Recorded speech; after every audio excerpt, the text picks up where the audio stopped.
আজ 15 নভেম্বর বরগুনা, পটুয়াখালী, বাগেরহাট সহ উপকূলবাসীর দুঃসহ স্মৃতির দিন। 2007 সালের এই দিনে সুপার সাইক্লোন সিডর উপকূলীয় অঞ্চলকে লণ্ডভণ্ড করে দেয়, কেড়ে নেয় কয়েক হাজার মানুষের প্রাণ। মাত্র আধা ঘন্টার তাণ্ডবে উপকূলের চেনা জনপদ মুহূর্তে পরিণত হয় অচেনা ধ্বংসস্তূপে। 18 বছর পরেও দিনটিকে স্মরণ করে উপকূলবাসীর দাবি টেকসই বেড়িবাঁধের। প্রতিনিধিদের সহায়তায় আরো জানাচ্ছেন ইউসুফ হাসান নাইম। আপনার প্রিয় কাপড়ের যত্নে এলো এনজাইম সমৃদ্ধ Arik silver wash detergent powder, 500 গ্রাম মাত্র 70 টাকা। প্রিমার্ক।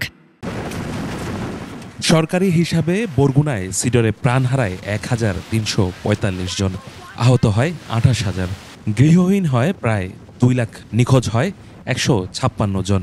সে ধ্বংসের স্মৃতি এখনো তাড়িয়ে ফেরে উপকূলবাসীকে। দেশের বহুত মানুষ মারা গেছে, কৃষি জমি গেছে, তারপরে গরু গেছে, ছাগল গেছে, আমরা মাছের ঘের গেছে। আজকের 18টা বছর কেটে গেল সিডার, কিন্তু সেই রাস্তাঘাট এখনো কোনো কিছু সংস্কার হলো না। সে সময় প্রবল পানির তোড়ে ভেঙে যায় 55 কিলোমিটার বেড়িবাঁধ, আংশিক ক্ষতিগ্রস্ত হয় 429 কিলোমিটার। পরে বরগুনাকে দুর্যোগপ্রবণ জেলা ঘোষণা করলেও টেকসই বেড়িবাঁধের উন্নয়ন আজও হয়নি বলে অভিযোগ স্থানীয়দের। দীর্ঘস্থায়ী তেমন কোনো পদক্ষেপ নেওয়া হয়নি। যেমন সিডরের পরে আমাদের যে উপকূলীয় এলাকায় বেড়িবাঁধগুলো ভাঙা রয়েছে, সেই বাঁধগুলো কিন্তু এখনও পুনরায় নির্মিত হয়নি। 20টি গণকবর আমাদের গর্জন বুনিয়ে সেই গণকবরে পুষ্পার্ঘ্য অর্পণ করা হবে। পটুয়াখালীতে ধ্বংস হয় 55,000 ঘরবাড়ি ও 900 কিলোমিটার বেড়িবাঁধ সড়ক, মারা যায় 466 জন, নিখোঁজ 211 জনের খোঁজ মেলেনি আজও। ক্ষতিগ্রস্ত বেড়িবাঁধের সংস্কার না হওয়ায় ক্ষোভ জানিয়েছে স্থানীয়রা।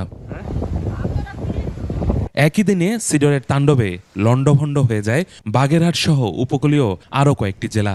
শরণখোলা, মোড়লগঞ্জের মানুষের স্মৃতিতে আজও আছে সে ক্ষত।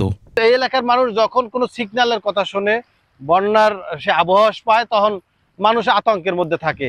বেড়িবাঁধ করা হয়েছে ঠিকই, কিন্তু আমাদের নদী শাসন করা হয় না, এই জন্য আমরা এখনো আতঙ্কের ভিতরে আছি। পরিস্থিতি বিবেচনায় দ্রুত ঝুঁকিপূর্ণ বাঁধ সংস্কারের আশ্বাস দিয়েছে বাগেরহাট পানি উন্নয়ন বোর্ড। এই জায়গাগুলো মেরামতের জন্য আমরা ইতিমধ্যেই পরিকল্পনা গ্রহণ করেছি। এর আলোকে একটি প্যাকেজের কাজ শুরু হয়েছে এবং আরও একটি লোকেশনে অধিক ভালনারেবল জায়গায় কাজ করার জন্য পরিকল্পনা কমিশনে একটি প্রকল্পের ওপর সভা হয়েছে। সিডরে বাগেরহাটে প্রাণহানি ঘটে 908 জনের, ক্ষতিগ্রস্ত হয় 1.5 লক্ষাধিক বাড়িঘরের। 18 বছর পরেও উপকূলবাসীর একটাই দাবি, দুর্যোগ থেকে বাঁচতে নদী শাসন করে টেকসই বেড়িবাঁধ নির্মাণ। ইউসুফ হাসান নাইম, 21 টেলিভিশন।